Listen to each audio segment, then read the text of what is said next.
Assalamualaikum warahmatullahi wabarakatuh. Anak-anakku yang soleh dan solihah, ayo kita mempelajari makna tiap ayat dari Quran Surah Al-Kafirun. Cara belajar: 1. Bacalah makna Quran Surah Al-Kafirun secara berulang-ulang. 2. Pahami oleh kalian. Apabila ada yang tidak mengerti maknanya, mintalah penjelasan kepada orang tuamu. 3. Cobalah tuliskan makna Quran Surah Al-Kafirun tanpa melihat modul. Gunakan kata-kata sendiri dalam menuliskannya. Bismillahirrahmanirrahim. Mari kita pahami bersama-sama makna tiap ayat Quran Surah Al-Kafirun. Bismillahirrahmanirrahim. Qul ya ayyuhal kafirun. Katakanlah Muhammad, wahai orang-orang kafir. Ayat ini menjelaskan jawaban Allah Subhanahu wa taala melalui Rasulullah yang ditujukan kepada orang-orang kafir.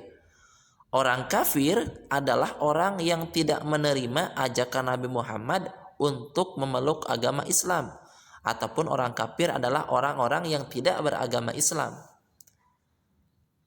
La a'budu ma ta'budun. Aku tidak akan menyembah apa yang kamu sembah. Ayat ini menjelaskan kita tidak boleh menyembah atau beribadah berdasarkan tata cara ibadah agama lain. Umat Islam hanya menyembah Tuhan yang esa, yaitu Allah Subhanahu wa taala, sesuai dengan ajaran yang terdapat dalam Al-Ikhlas ayat 1. Qul huwallahu ahad.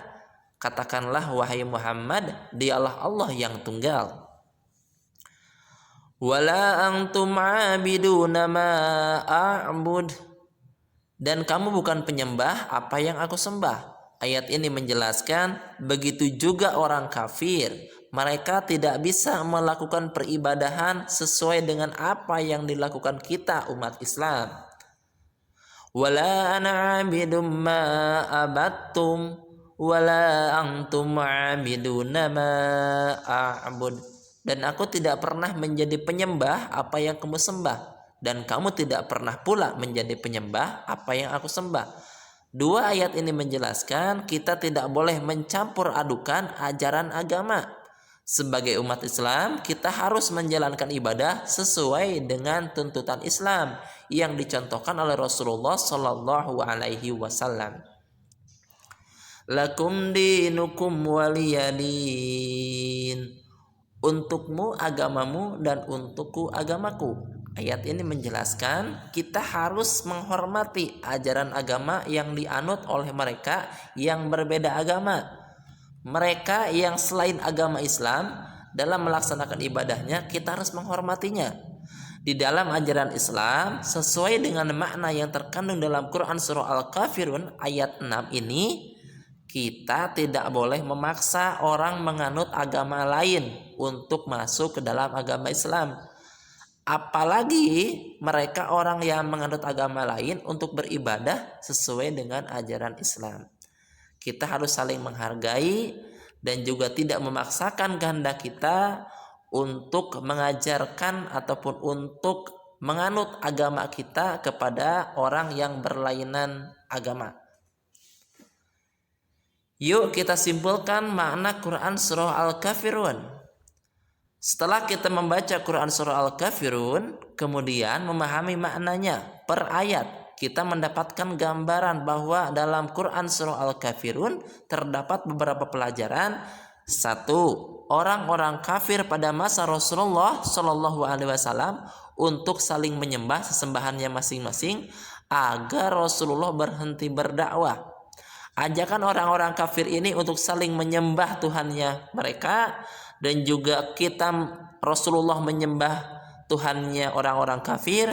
Orang-orang kafir juga menyembah sembahan Rasulullah. Ajakan ini kemudian ditolak oleh Allah dengan menurunkan Quran Surah Al-Kafirun, bahwa kita tidak boleh mencampur adukan sembahan kita masing-masing. 2. Kita dilarang mencampur adukan agama dengan cara melakukan peribadahan sesuai dengan tata cara agama lain.